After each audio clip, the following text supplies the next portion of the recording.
पुण्यातल्या गणपती विसर्जनाचं आकर्षणाचं केंद्र एक असतं ते म्हणजे श्रीमंत भाऊसाहेब रंगारी यांची जी मिरवणूक होते आणि त्यामधला जो रथ असतो तो खूप आकर्षणाचं केंद्र असतं। यावेळेला रथ जो आहे तो बदलण्यात आलेला आहे। या संदर्भात आपण माहिती घेणार आहोत। अध्यक्ष पुनीत बालन आत्ता आपल्यासोबत आहेत। रथ यावेळेला बदलण्यात आलेला आहे, काय आकर्षण असणार आहे यावेळेस?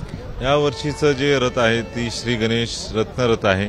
रत्न आणि फुलांचं कॉम्बिनेशनचा हा रोषणाईचा रथ आहे आणि संध्याकाळी मुख्य मिरवणुकीला 6 वाजता जेव्हा श्रीमंत भाऊसाहेब रंगारी सहभाग होईल तर भाविकांना 100% ही देखावा जी आहे ते आवडणार। काय काय आपण यामध्ये देखाव्यामध्ये केलेलं आहे?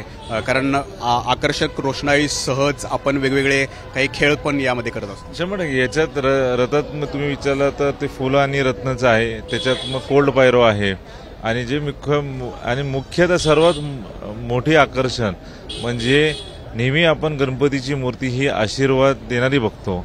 एकमेव भारतातली मूर्ती अशी आहे जी आक्रमक स्वरूपात आहे आणि संध्याकाळी 2 पथकं आहेत जे दोन्ही नामांक पथकं आहेत आणि ताकदीने वादन करतील असे पथकं आहेत। रमणबाग आणि श्रीराम यांनी मर्दानी खेळ ही मुख्य आकर्षण असणार आहेत। डीजे मुक्तचा नारा तुम्ही आधीच या ठिकाणी दिलेला आहे, परंतु एक आव्हान आपल्या पुणेकरांसमोर आहे की विसर्जनची मिरवणूक ही लवकरात लवकर पार पडावी। आपण अध्यक्ष म्हणून काय पावलं उचलत? अध्यक्ष म्हणून आम्ही हेच पाऊल उचललं की दरवर्षी आम्ही 3 पथकं लावायचो, यावर्षी आम्ही 2च पथकं लावलेत। मर्दानी खेळ ठेवली आहे। 1 पथक कमी केल्याने जे पोलीस प्रशासनाने वेलपत्रिका दिली आहे 4.5 तासात मिरवणूक संपवायची, 6 वाजता आम्ही सुरू केली।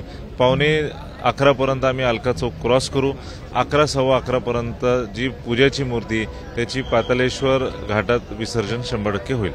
तर गणेश उत्सवाची मिरवणुकीला सुरुवात झालेली आहे, परंतु श्रीमंत भाऊसाहेब रंगारी गणपती जे आहेत ते संध्याकाळी या मिरवणुकीत सामील होतील आणि त्यावेळेला या रथाची जी आकर्षक रोषणाई आहे ती पाहण्यासाठी गणेश भक्त मोठी गर्दी करताना आपल्याला पाहायला मिळेल।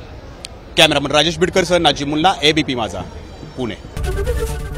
एबीपी माझा, उघडा डोळे बघा नीट।